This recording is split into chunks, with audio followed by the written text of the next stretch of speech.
Hey guys, have you run out of things to talk to your date about? Then talk to her about seasoned firewood. 60% of the time, it works every time.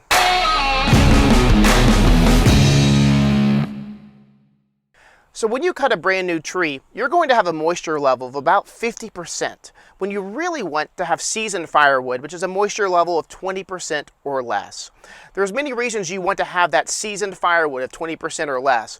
One is, it's a lot easier to start. Two is, it burns a lot hotter. It uses that energy to actually burn the wood versus get the moisture out. And three, it burns a lot cleaner, so it's a lot better for your chimney or your wood burning stove.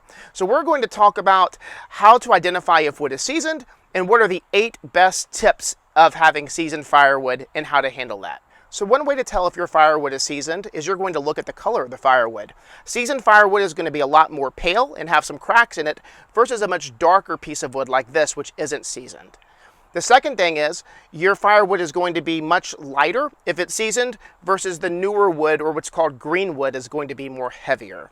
The third thing is you can actually hit the wood together and you can determine if it's seasoned based on the sound. Seasoned firewood is going to have more of a knocking sound versus the green wood's going to have more of a dry thumping type sound. So if you're lazy like me, you can actually have an instrument that will tell you the percentage of moisture in your firewood. So the seasoned firewood can take 6 months or more to season. If you have more of a hardwood like oak, cherry, birch, those types of woods can take 1 to 2 years to actually season. So the first tip is to have a place to house your logs. Ideally, it's a place that will keep it dry from the rain and have room for wind to circulate through the logs to help dry it. Tip number 2 is to split your wood. Splitting wood helps expedite the process and helps the seasoning happen a lot quicker than leaving a log uncut.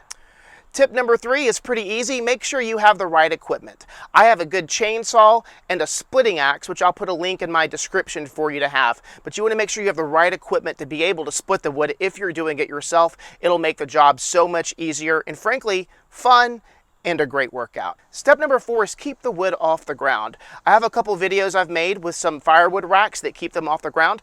If they're on the ground, they will get wet, they will attract insects, and they will rot very easily.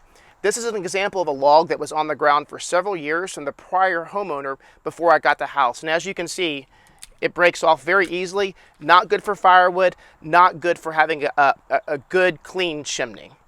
Step number 5 is to make sure you stack your firewood. Many people will split a lot of wood and they'll leave a big pile somewhere of just stacked firewood. But one thing is, the wind doesn't get through, it doesn't dry the firewood. It's a great place for insects and frankly rodents to make a home. So very important to stack your firewood like this to make firewood racks, and it's very easy to do so. Step number 6, if you don't have a covered roof, make sure you cover your firewood racks with a tarp. You're only going to want to cover it maybe a third from the top. The sides can be open. It's okay if it gets a little wet, but it's going to help the wind to blow through it. If you cover it anymore, it'll be another great opportunity for rodents or things to hide in the racks and create a home, which is not good for your firewood and not good for any unpleasant surprises that you may have. Step 7 is, if you are able, make a firewood rack where it does experience some sunlight. Unfortunately, on my property, I don't have any sunlight. That's not the end of the world, but the sunlight will help you season your firewood quicker. Step number 8, pick a good location for your firewood rack. I have mine about 100 feet from my home. Make sure you don't put it up right by your home. When you split wood and put that wood on your rack, it may have insects in it, it may have termites already in it, and you don't want to invite those things close to your home, so make sure you at least leave a foot or 2 from your home to help minimize the exposure from what may be in this wood initially from your home.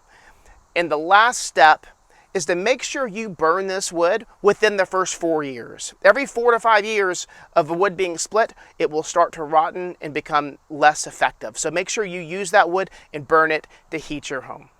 And the last step is make sure you enjoy your firewood. Whether it's a fireplace in a living room, wood burning stove, or a good campfire out in the woods, nothing is better than a great fire. Having seasoned firewood will set you up for success.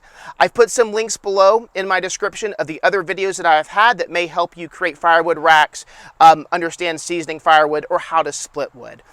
So thanks so much for watching Accidentally Country. Have a great fire, and we'll see you next time.